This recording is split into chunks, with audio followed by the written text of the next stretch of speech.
Hi, everybody. Okay, so today we're going to share my screen and then we are going to talk about chapter 7. Now, this chapter is going to be talking about influencing and conforming, which means we will have conversations about some tough things, right? Because when when political forces or certain regimes create or make or force um, conforming, that comes usually at the cost of violence. So I will tell you that we are going to talk about um, some hard things. You're going to see some more of that in the activity for this module because we're going to talk about some of the not so great sociological experiments that happened on healthcare experiments that happened to people in the early days of social research. We're also going to talk about political situations where the influence or conforming, like in the Nazi Party, were not in the best interest of society and or humans' health and well-being. So, just a warning on that. Wanted to give you all a heads up. I'm not so sure how much we talk about Hitler and the regime in this particular slideshow, but I do know that they did talk about it, I believe, in the text. And they talked about Iraqi prisoners. They talked about the Milgram experiment, which you'll get into when you work through the activity for this module. Um, and I think that they talk about, I think one of the questions in your discussion board will also hint at this. So just wanted to give you guys a heads up and let you know that that kind of stuff is here because we are talking about things um, that did and do lead to violence and or um, the social extermination of certain ideas and or people or cultures or languages. These kinds of things also happen when we're talking about conforming. So let's get to it.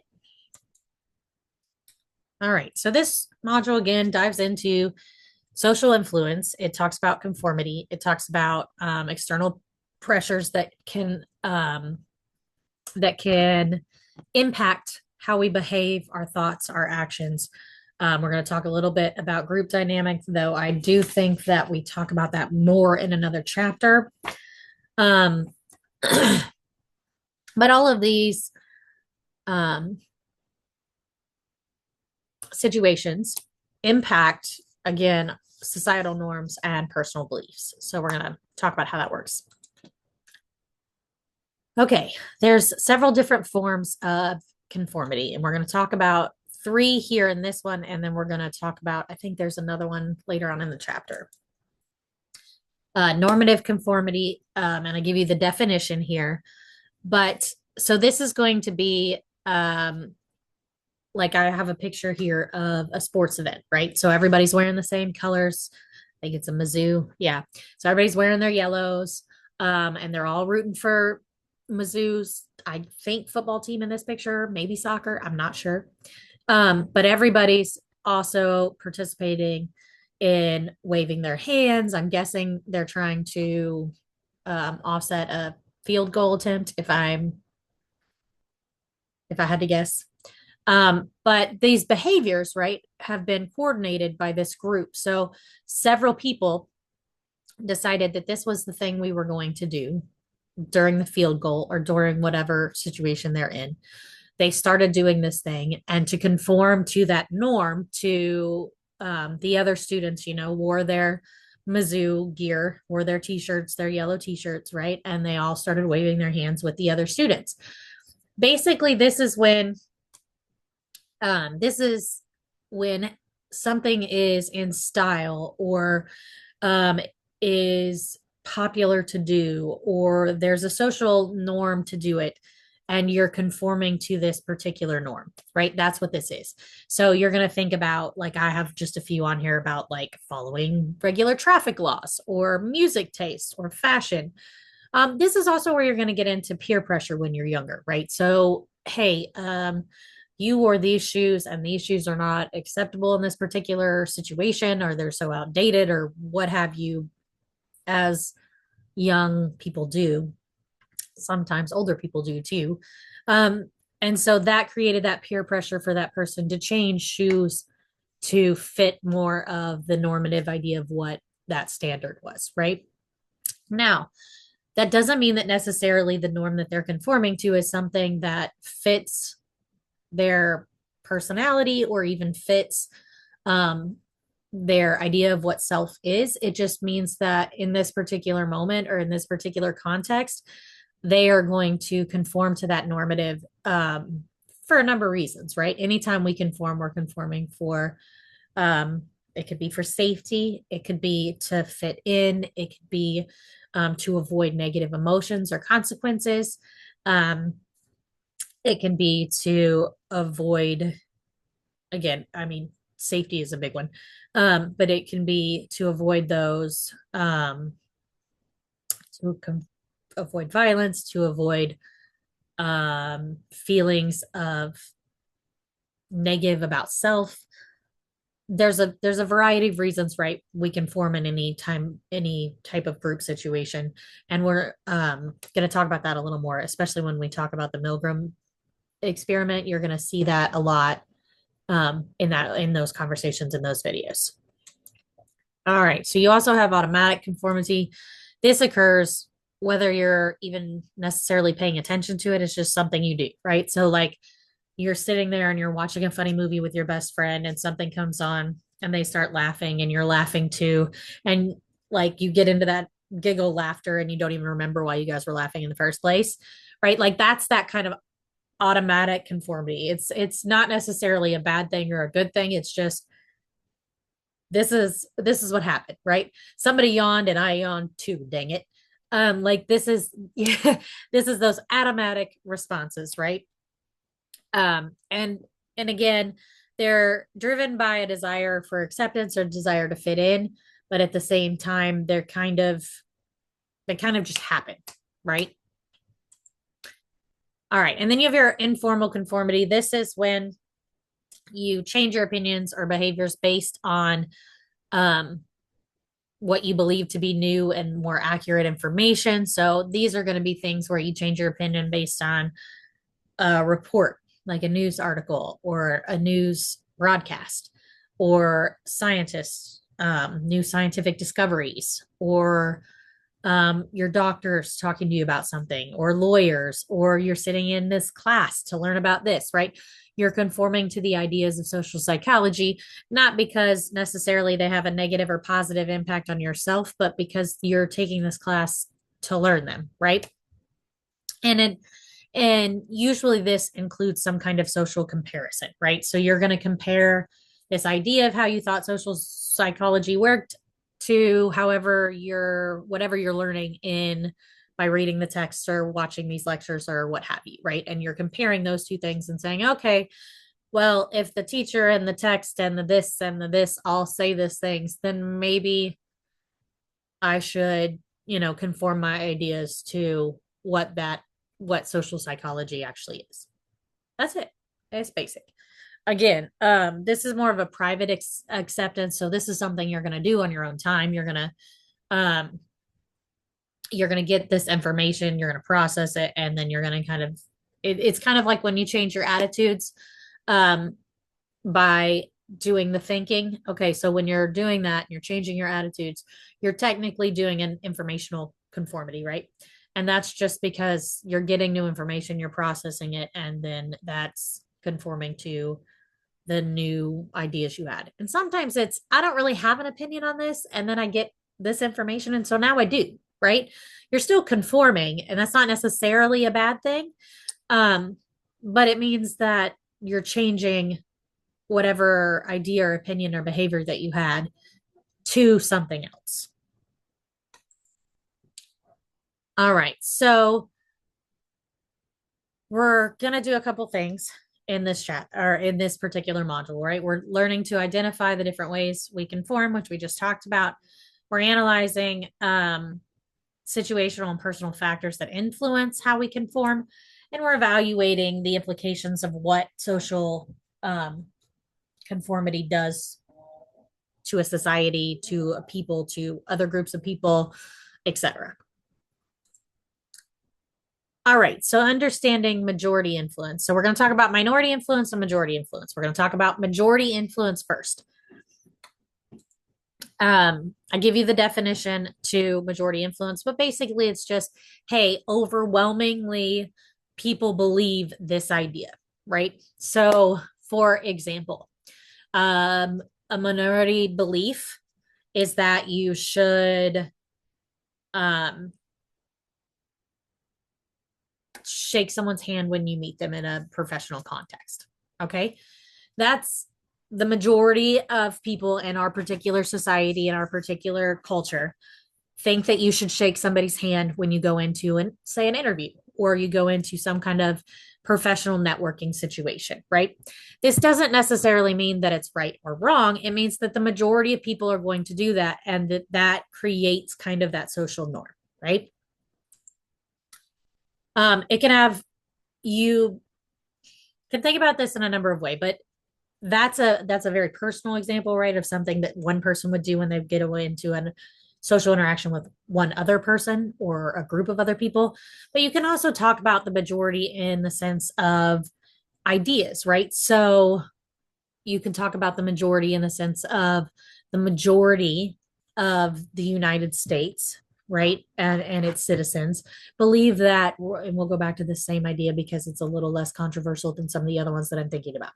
So that marijuana should be legalized across the board, right? Because it is in some states and it isn't in others, but the majority of people at this in the last polling of the United States said that they believed that the legalization of marijuana should happen. Okay, so that would be a majority group.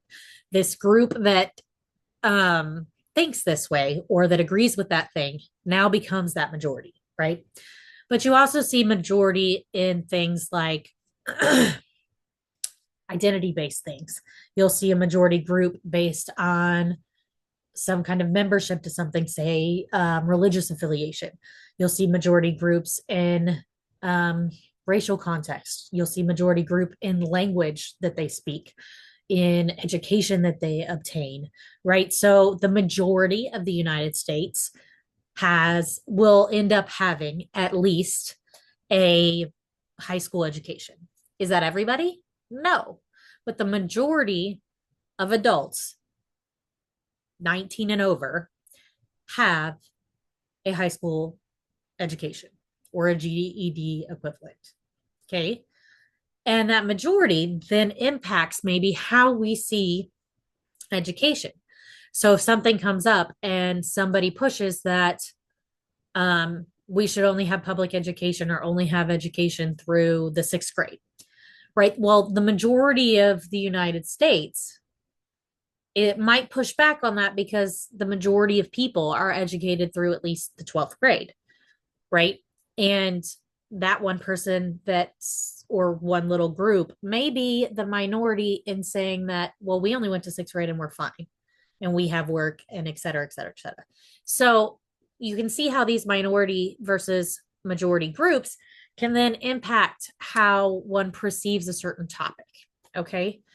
But the size of the majority, as the size of the majority increases, they're more likely to have other people conform to that idea, right? So if you are, again, say the legalization of marijuana, when you look back to, say, the 60s, when the 1960s, when we were, as the country, really having this crackdown in ideas about drug related crimes or drugs in general that caused kind of a panic, there's a much different level of conformity to this idea that marijuana should be legalized then than there would be now. And that grew As the majority grew, more people conformed to that idea, right? So that's kind of how that works. The majority of people will continue to grow the same way it has done with the acceptance of same sex marriages or the acceptance of or the in favor of Roe v. Wade, right? Like all of these things are social ideas that have been long tracked for long periods of times based on a number of different studies, a number of different polls. And these have created kind of our statistics to watch how the majority of people will then continue to conform others because the more people you have in it, the outliers, the people that disagree or the people that think something else are going to feel that need to conform, if that makes sense. The effect plateaus after a certain group size, suggesting that after you get to a certain minority, you're going to come against those strong opposing views, and those strong opposing views aren't going to really move, right? They're not going to feel that need to conform because they have very strong views against whatever it is. So in our example, against the legalization of marijuana, right? All right. So you're going to have public and private conformity. The majority influence can impact both, right? So say there's the latest trend on hairstyles. Okay, so this happened recently via my 13-year-old daughter. So we were having a conversation because she was telling me the fact that I side parted my hair was out of date and that I needed to part it in the middle. Okay. In this particular context, there's this public idea, right? That fashion has changed, hairstyles change, this is normal. But I have now been brought information by my lovely 13-year-old who was very adamant that I should be in date with how I wear my hair, right? And so I took that information and I'm going to decide essentially in a very private way because I'm going to be at home whether or not I'm going to part my hair the next day in the middle or still to the side like I've done since the 90s. Okay. But it's a private conformity, right? Like this information came to me. I see it in media, right? Like after she drew it to my attention, I was paying attention. And so it was a little thing that I was like, okay, let me look into this. And it's real, right? Like this is a thing that has been changing. It's not necessarily something big, but it's something that, yeah, okay, maybe I need to privately figure out how to part my hair in the middle again. It's not a right, that conformity does not impact society. Whether or not I part my hair one way or the other does not impact society in this big, huge way, right? But it is a conformity and it is one that I would privately choose. So when we talk about this, we talk about things that are could be something very small all the way to something that we're going to get into like next where public conformity usually comes first. So for example, with the hair parting thing, if a bunch of celebrities come to the latest award show and almost all of them have their hair parted in the middle and then whatever they've done with their hair from there, but it's always like it's parted in the middle, and then people who watch these celebrities then start wearing their hair that way and it becomes this trend, then all of a sudden as you see people walking through society or making television shows, they're going to conform those characters to follow that trend, right? Now, that may, again, whether or not we part our hair in a certain way, may or may not be anything that actually impacts society. However, you're going to see these things in a much bigger way. So, say we have an idea about some kind of political topic. Okay. We don't, I'm not even going to get into any of them because at this point they have grown too large to really deal with in this particular setting. But say you found one and you decided to do some research. So, you do some research and you listen to what scientists have to say and you listen to what the experts have to say and you listen to what the people that it impacts have to say, And you're like, you know what? I'm going to do some reflecting on this. Maybe I need to change my opinion. Okay. So you change your opinion. That is a private change, right? But then say you decide to go and protest with a local group that agrees with your new stance. And so, thus, you are now publicly conforming in a society to these ideas that these protesters have. Now, that's not necessarily mean you're the majority or the minority group. A protest can be a majority idea, right? So, okay, I'm going to bring up a topic and then we are going to think about it sociologically, and we're not going to go into the depths of what it means as at an individual level right this second, but we're going to talk about it in the way of public and private conformity with a majority or a minority group. Okay.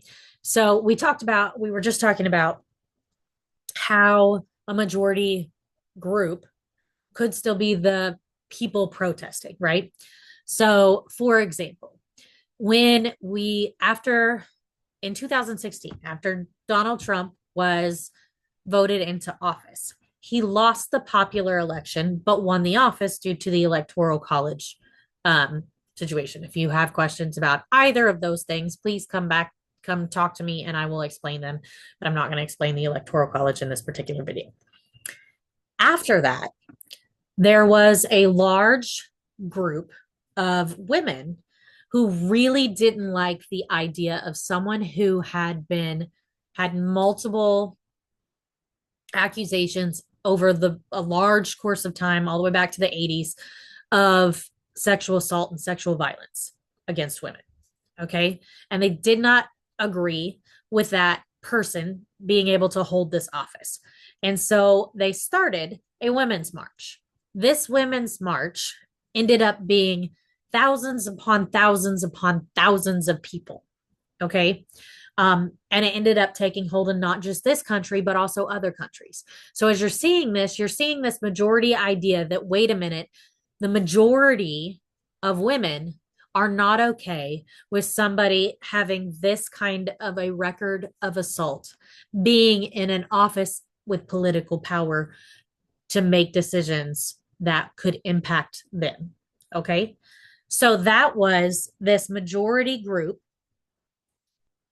still being the ones that are trying to go up against this election results, right? However, everyone in that group of women may disagree about a lot of the laws or what have you, but in that moment, they conformed to this idea that women's rights mean safety from political entities of power that have histories of violence. Okay. So you can see how, even though they were the majority and the idea is still the majority, that group still felt the need to come up against a certain result or a certain social situation that did not play out for the majority. It ended up playing out for the minority group. And we can break down those election results and figure out how that happened if you want me to, but that's a whole nother conversation for a whole nother video. Again, I am more than happy to sit down with anybody and hash more of that out. But in this particular video, I'm just using it as an example. Okay. All right. Majority influence also can be observed in a various contexts, right? So this is in peer groups, you can see this. In workplace norms, you can see this. You can see this in broader society norms, right? We talked about this, like when it comes to hair, are on a more trend-based idea, right? You can see these little conformities happening in a various number of sociological or societal context. Okay. All right. Now we're going to talk about minority influence.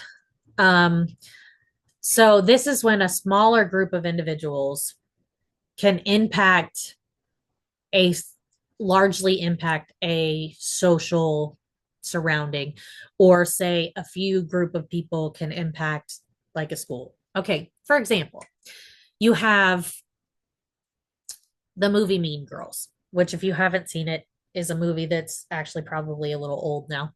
But in the movie, there are these three high school girls, four high school girls. I can't remember now because it's been so long since I saw it. And they are basically very popular. And so, what they do or what they don't do then influences the rest of the student body population in their particular high school. Okay. And what you can see is while they are the minority, this minority held enough power and influence in this particular context that it could impact how that group, being that school, then interacted or behaved or dressed or et cetera, et cetera. Okay. And this happens in bigger society too. So um minority can influence can be really powerful. Because a lot of times when you have a minority group that can impact others, it is because they have very, very, very strong beliefs and attitudes towards whatever it is. So you see this with maybe in a religion with religious leaders, right? Comparatively to the other people who worship or are part of that religion, right? So, but the religious leaders are going to have the ability to influence all of the other people within that religious community because they are have been given the authority, the power, the influence to do so. You see this also in governmental context. You see this in judicial context. You see this in, again, peer groups. You see this in families. You see this in cultures. You see that, like, there's a number of different sociological or societal contexts where the minority group can then impose ideas or influence into a larger minor or a larger majority that may not necessarily agree with them because of the power and influence that they have. We see this a lot when it comes to our media. We see this a lot when it comes to our advertisements and or the influence and power that we give companies. We see this a lot when we talk about any kind of governmental power, control, influence, right? You're going to see this when you think about any political authority, right? So this is where we could get into Hitler's ideas were the minority group. When he came to power, his ideas, especially the more radical racial ideas, weren't at the forefront, right? You saw things like the economy, or they were talking about Germany first, or etc. Some of these things were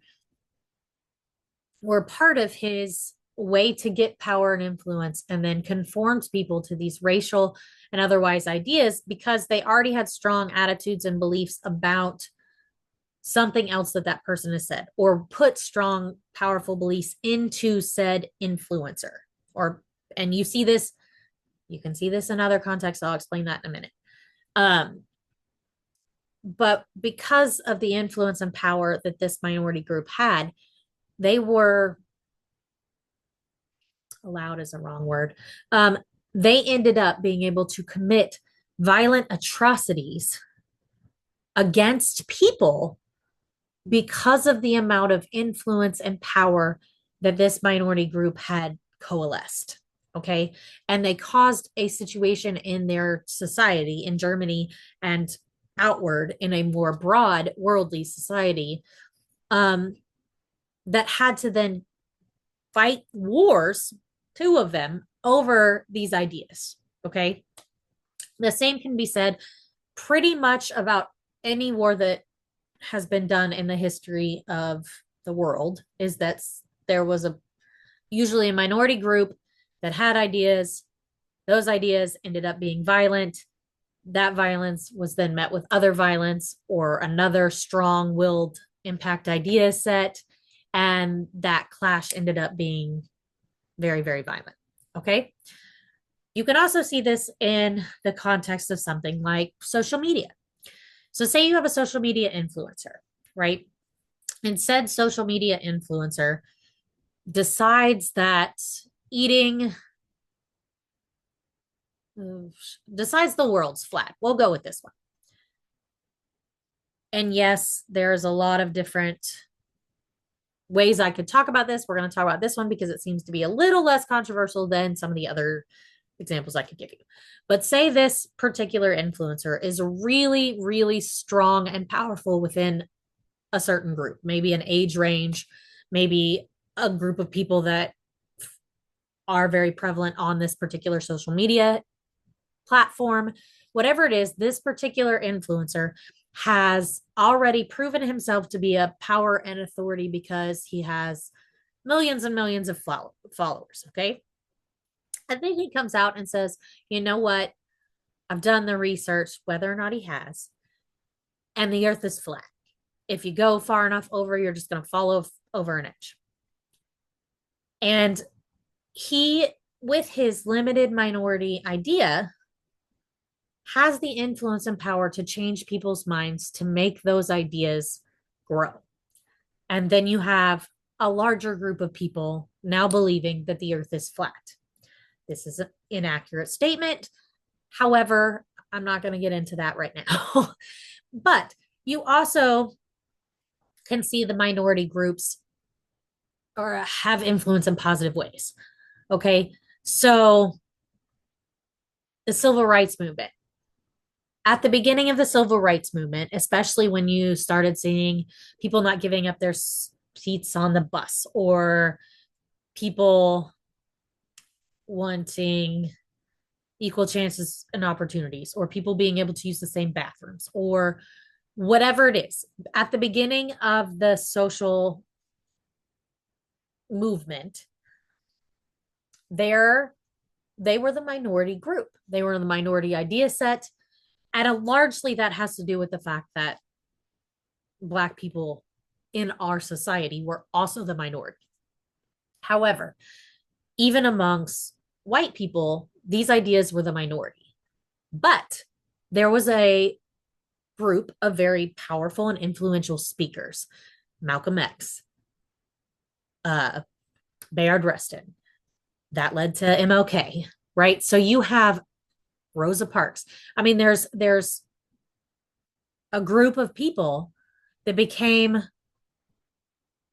influencing about these ideas for social change. And you see the same thing happening with pretty much any social movement, right? Is that you're going to have these catalysts, these individuals that start this idea that we need to change something to provide the right security, safety, etc. for a group, usually a minority group. And that's going to sprout into the social movement that it becomes. And it's almost always a minority group. On a more individual level, almost every scientist at some point was the minority, especially if they had some kind of big breakthrough. And they talk about Galileo and I don't remember who else in your textbook, but they talk about them as being individuals who had really big ideas, but they had them kind of before people really knew enough to understand them or before there was enough information out there for people to consume to get there. That made them the minority.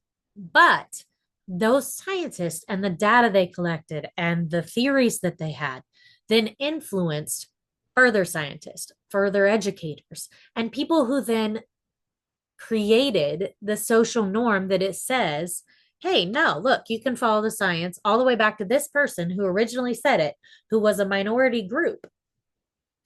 And you can see how people got to where we are when now we're teaching it in our public education. Okay.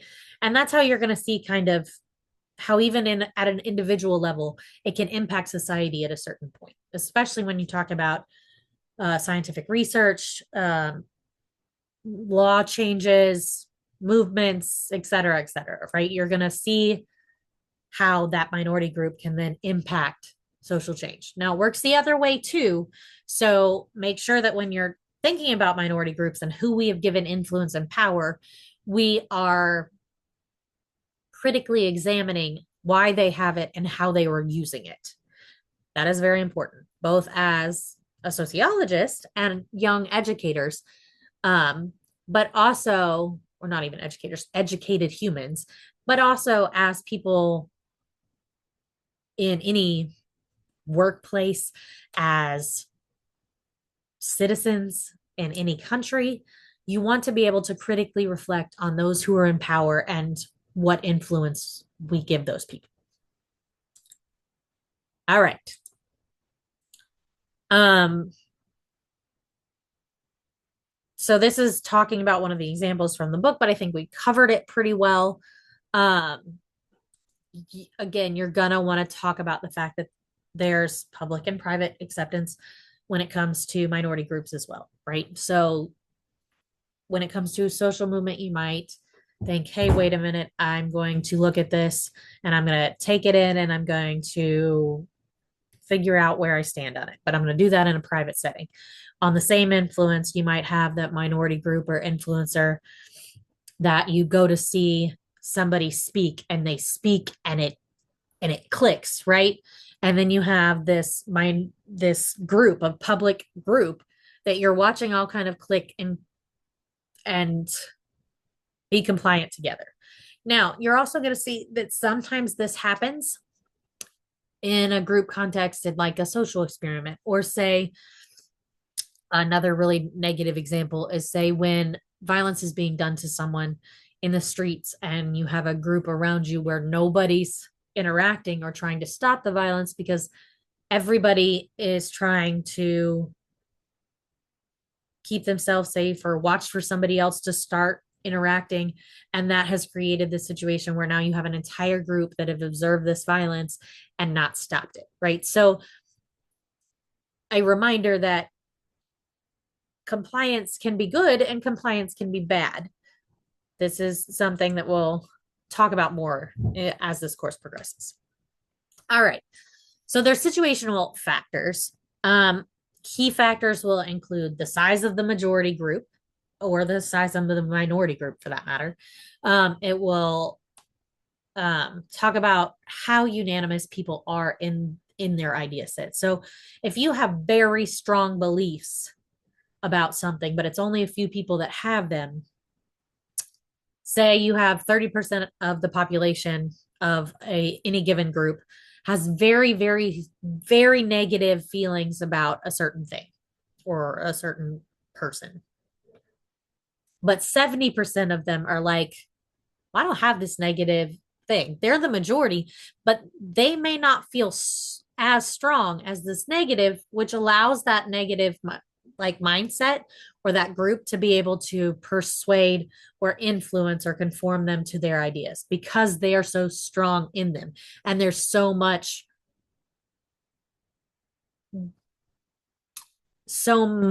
unanimous decision making within that particular minority group.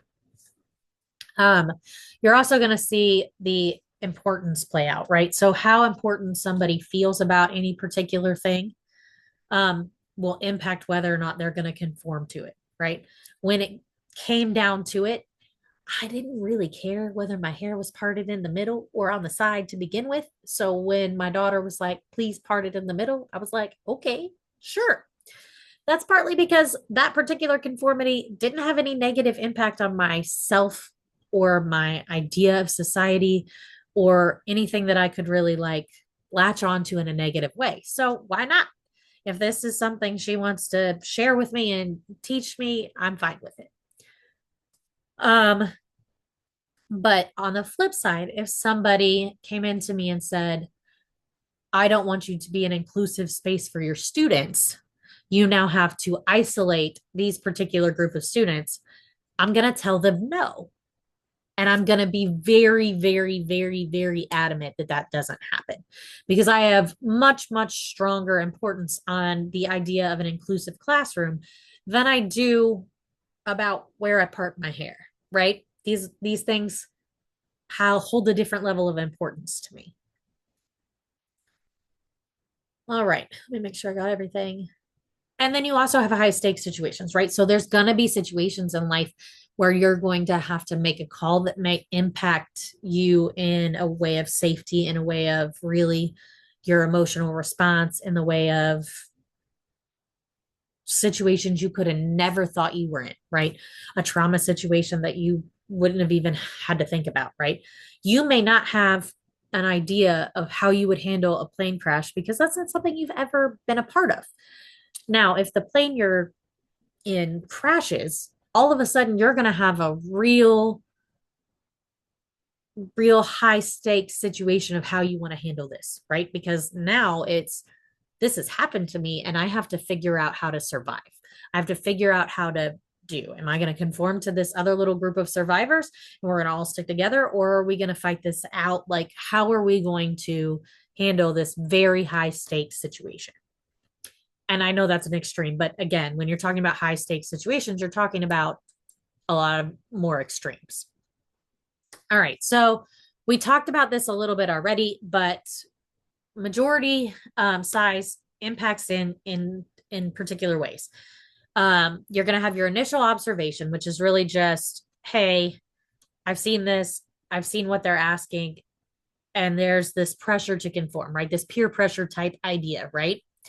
But it may be on a much larger scale. And it's going to have more influence because I'm feeling that pressure a lot more. I'm seeing it over and over and over again. Here's this pressure. You're also going to okay, so see it's increasing.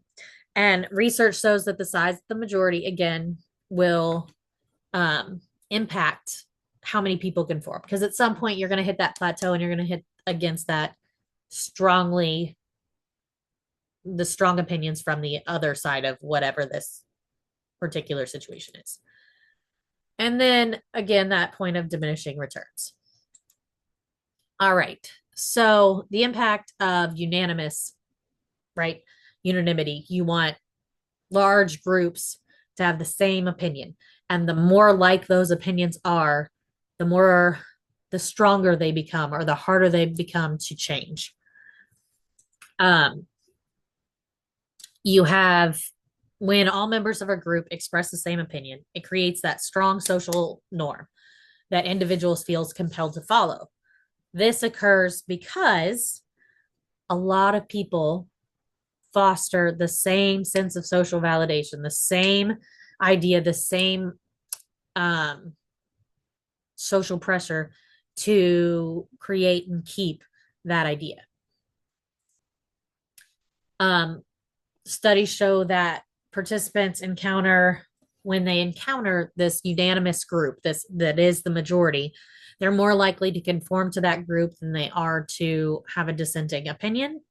However, the pressures also on the dissenting opinion um, would reduce the likelihood of them conforming. So, like the more pressure you put on, if you come against that block, right, or that idea that caused that cognitive dissonance in a person or in a group of people, then they're going to their alternative viewpoint's going to get stronger.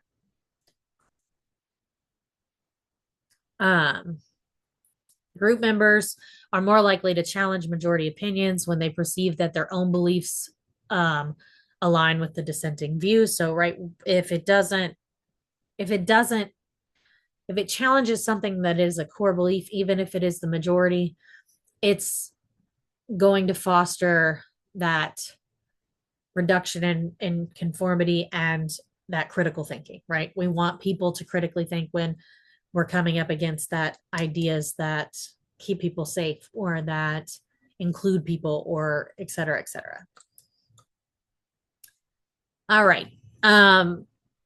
Again, we talked about this already, but the higher stakes a decision is, the more importance we give to it, the more likely we are to stay in a group or to even back up against a majority group or dissent from. But like if our tasks are important, we're more likely to have or need a lot more to get us to conform to that. Now, sometimes our high task, our high importance are things that we already have conformed to, too. So to get them to change to that minority group would then take a lot. All right. So there is a gender influence when it comes to conformity.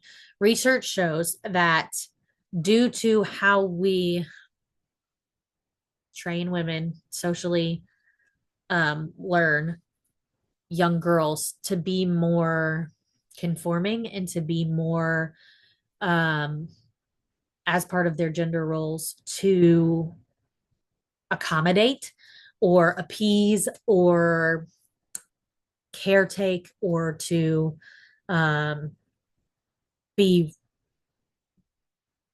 to reconcile, differences, because those are things that we gender towards young girls and we teach women over time that that is their social norm.